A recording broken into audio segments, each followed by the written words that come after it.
It's all a show, folks, and nothing is real because the city leadership of San Francisco are cleaning up their streets right before world leaders and corporate executives see exactly what's happening over there. Also, stick around to the end because I've got news of alleged hush money being sent over to Hawaii. Can you believe that?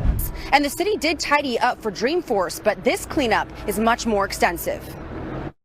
While San Francisco is in the spotlight for the Asia Pacific Economic Conference, city leaders are making sure the city shines. Tourism is our business here in San Francisco, and we need to focus on making sure that the tourist dollars still come back. Caltrans repaving major roadways like the Harrison Street off-ramp from the I-80. BART doubling down by deep cleaning their stations overnight more often. The city had gotten a little bit dingy over time. Scrubbing and power washing is happening all over the city. Yeah, the bottom of my shoes look clean.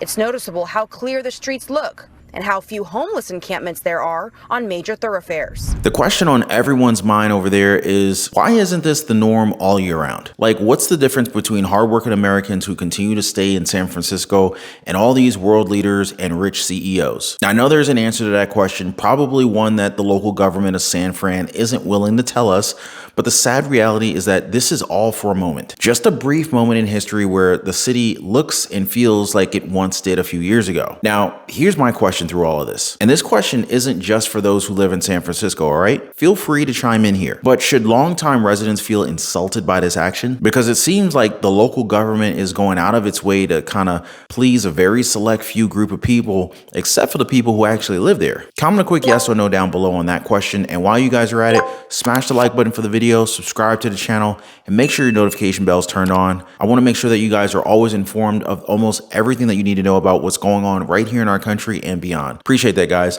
Now, speaking of things that may not be real, it's insane to think that in this day and age, our military aircraft are still crashing during training exercises. And I know it's not a usual occurrence, but the simple fact of the matter is, a U.S. military aircraft recently crashed in the Mediterranean Sea after a training mishap. Now, I love how they word these things. They're not going to call it an accident. They're going to smooth it out a little bit, which is called a mishap. How original, huh? Now, EUCOM, or EUCOM, otherwise known as the U.S. European Command, which is responsible for U.S. military operations across Europe, portions of Asia, the Arctic, Atlantic Ocean, and of course, let's not forget the Middle East, just released a statement that says that this mishap was purely due to a training operation and is not to be confused as a sign of hostile activity against the United States. They have yet to release any additional information about the entire incident, but it is sad to hear the messaging that there may have been some injuries or even worse, as they don't want to release any names of personnel involved in this particular accident. 5 U.S. service members died Friday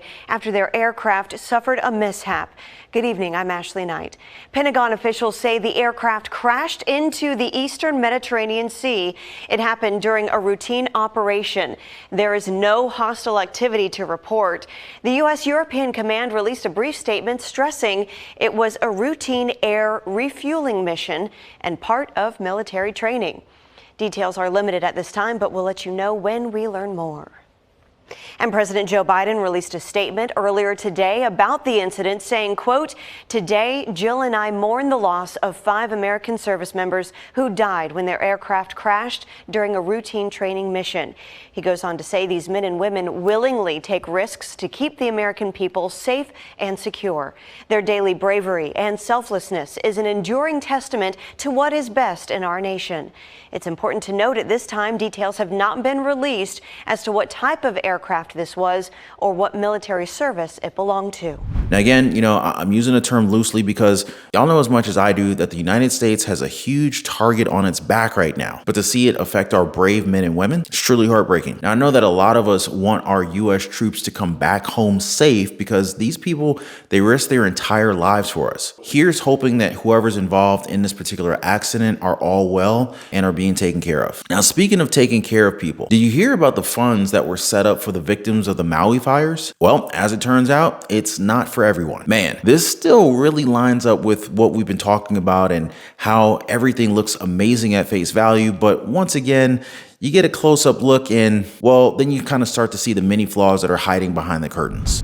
Participation in the Maui Recovery Fund will be completely voluntary. And the goal is to get as much money as possible to affected families as quickly as possible, cutting out delays and eliminating uncertainty.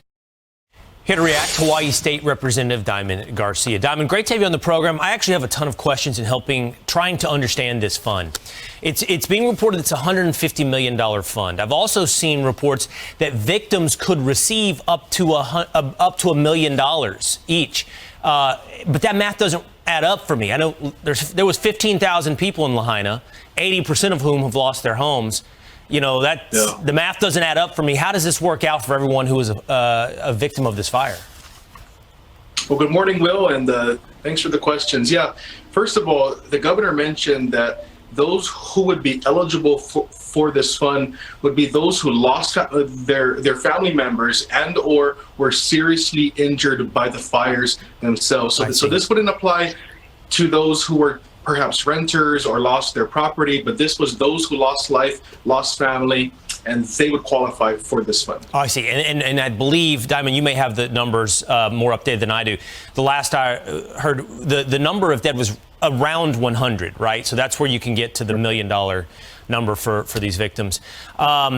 So that makes sense. But also, if you accept this money, then the understanding is then you have basically signed away your ability to sue or to seek damages from anyone who's held responsible for the fire.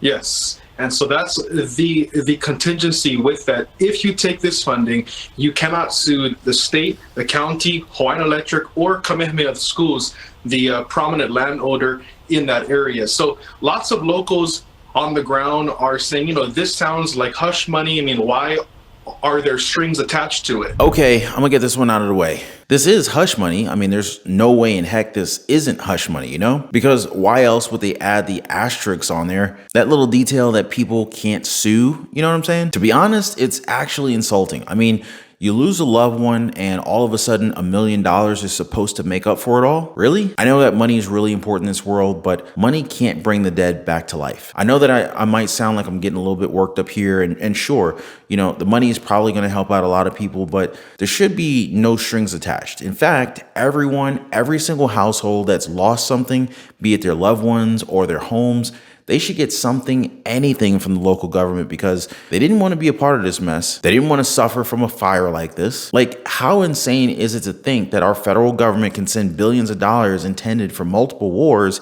and to citizens of another country, if I might add, but then fail to send a single dollar to citizens of its own country, citizens that were part of one of the biggest tragedies of our lifetimes. But I'm going off on a tangent here. I want to hear what you guys think about all of this.